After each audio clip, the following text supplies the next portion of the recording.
Welcome to this BMAA safety harness guidance video, a part of the BMAA Belt Up Safety campaign. This video has two main aims. The first is to help you understand how to assess the condition and airworthiness of your safety harnesses. The second is to provide guidance on the correct fitment of your harness for the safety of all aircraft occupants. Before we even start to assess the condition of the harnesses, it's worth double checking that what you have fitted is approved. Does the fitted harness match the original specification? If they have been changed, has the appropriate modification approval been sought and signed off? When it comes to inspecting the harness, start by looking over the parts you can easily see. We're looking for any unexpected signs of abrasion, wear, tearing or fraying. Like the rest of your aircraft, the harness should be kept clean, as excessive dirt buildup can dramatically accelerate the wearing process. Be sure to check both sides of the straps and remember to pay particular attention to the stitching.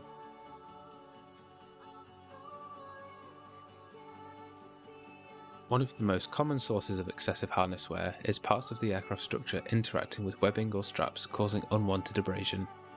You should take special care in inspecting these areas to make sure there are no signs of damage. You should also ensure that any devices fitted to protect the harness against such abrasion are installed correctly.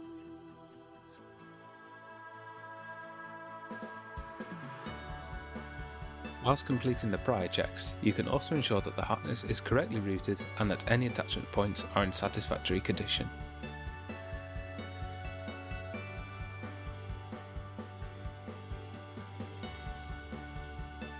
Any harness buckles should operate in a manner that allows easily unbuckling when the release function is activated, but should not be able to separate otherwise. It is important to test the release operation with the harness in both tension and slack, as a faulty buckle can operate well in one state but unsatisfactorily in another.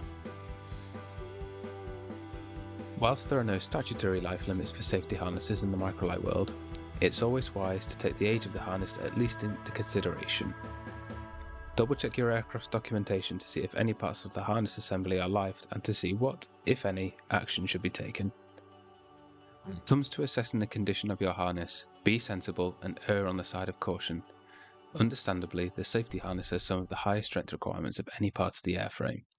It is therefore almost impossible to field test your harness to demonstrate it has the required strength without the use of specialist equipment. Simply giving it a good pull isn't enough. If you are ever in doubt, ask the question. Beyond your local BMAA inspector, the manufacturer is often the best first port of call for type-approved aircraft. Alternatively, members should feel free to contact the BMAA Tech Office for advice, as if we don't know the answer straight away, we will be able to find someone who does.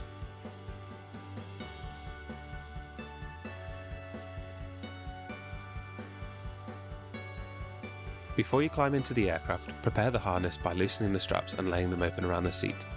This will make it easier to fit and adjust the harness as necessary.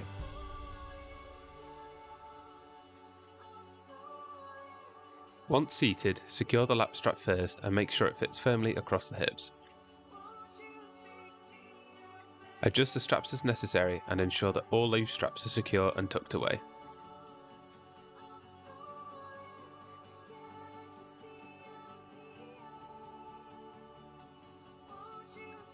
Once the lap strap is correctly fitted, secure the shoulder harness, being careful not to raise the lap strap as you do so.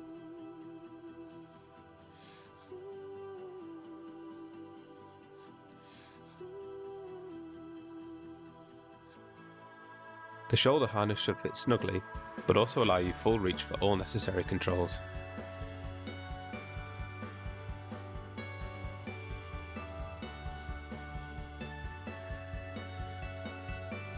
As pilot in command, it is your responsibility to ensure that your passenger is seated safely and comfortably, and that the harness fits them correctly. You also need to make sure they have a sound understanding of the harness system to give them the best possible chance of unassisted egress in the event of an emergency.